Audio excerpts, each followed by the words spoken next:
Now guys, ito papakita ko sa inyo kung paano i-operate tong yung remote ng Siyempre, ayan.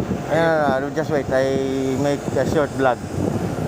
Kita ko sa inyo kung paano i-operate tong tong BTT ng LTM na 230 na Lecon 2. Ito yung niya, remote. Ngayon papakita ko sa inyo paano. This one, kini ito.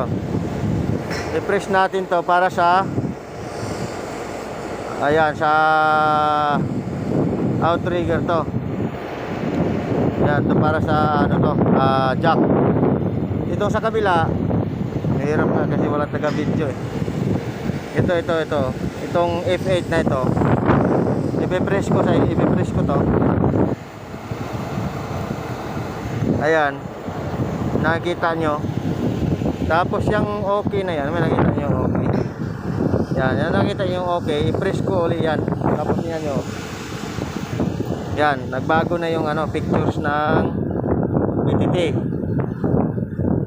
Ngayon, lumabas dito sa sa program niya yung 3 and 4. 3 and 4 na yung na yan, yung beam, yung slider niya. Ngayon isi-select ko to. Makikita nyo mag-itim to guys. Ito mag-itim ito. Tingnan nyo, i-press ko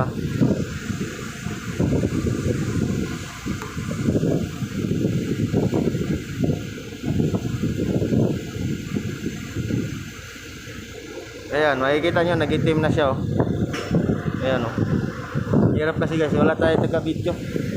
Kaya ito, yan, tingnan nyo yun doon. I-retract ko. Tingnan nyo yung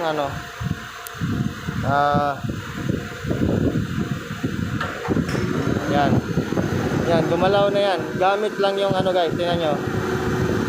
Gamit lang itong remote. Itong remote na ito. Ayan, makita ko. Ayan ayun, makikita niya Yan, ganyan. Pero yan, mag-iingat kayo yan. Kasi ito, may chance to na sasaya dito. Kaya dapat dito kayo nakamasid sa gilid. Kasi ito dapat ikutin yan ito. Iikot naman yan para pag ipasok nyo, yan, smooth lang siya, hindi siya tatama doon sa quad. Yun na. Ngayon guys, kabila naman. Sa kabila naman tayo. Yan, itong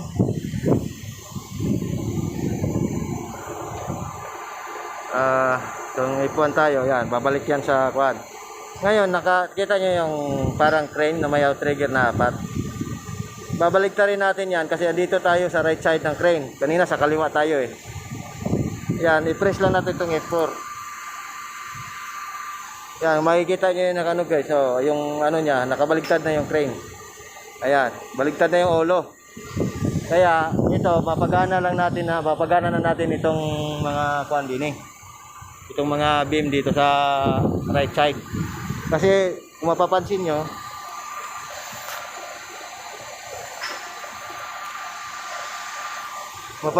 dalawa lang yung tingnan nyo, dalawa na naman dito sa kabila. Dalawa lang yung pagligpit dito ng guys, ng outrigger beams. Tingnan nyo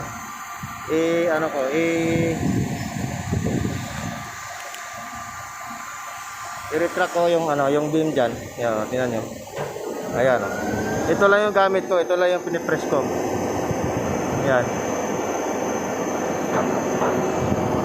ito lang yung pinipress ko guys Kaya ito yung dapat ingatan kasi tatama to pagka hindi naikot. Dapat iikot to. Yan, ganyan Yan, tapos tira tayo. Yan, ayan na. Yan, ito lang yung gamit natin guys. Yan lang muna ngayon, yan lang muna sa ngayon guys kasi nahirapan ako, walang taga-video, walang taga ano. Walang naghahawak ng camera. Kaya yan lang muna guys. Pagka may time tayo, gagawa tayo ng video dito na yung full video talaga para makikita nyo kung paano. Maraming salamat guys. Good afternoon. Bye bye.